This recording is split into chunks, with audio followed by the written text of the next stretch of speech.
আর হাজব্যান্ডেরও ভীষণ ফেভারিট এটা। তবে মায়েরা খুব ভালো বানায় এই জিনিসটা। হ্যাঁ, জানি না, এই সেকেন্ড বার করছি তো কেমন হবে আমার হাতে।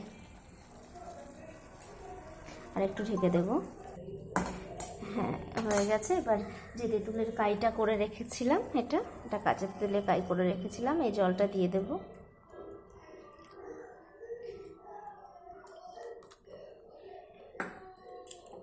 ফ্লেমটা বাড়িয়ে দেব। শাকগুলো সব নরম হয়ে গেছে।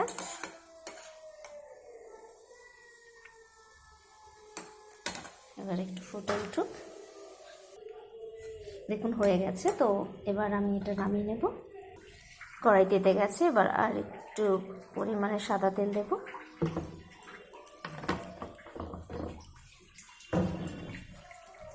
তেলটা তেতে গেছে। এখানে যে সর্ষে রেখেছিলাম, সর্ষে ফোড়ন দেব।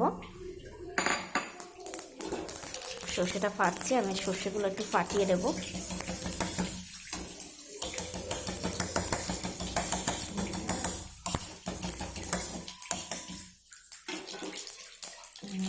সর্ষেটা হয়ে গেছে। তো এবার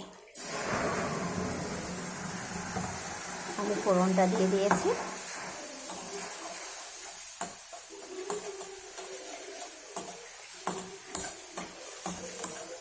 সমস্ত কিছু ঠিক আছে, টকটাও ঠিক আছে, লবণের পরিমাণটাও ঠিক আছে। এখানে আমি অল্প চিনি রেখেছি, চিনিটা দিয়ে দেবো।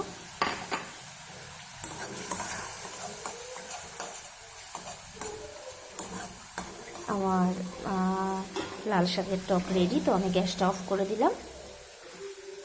তো রেডি আমার লাল শাক।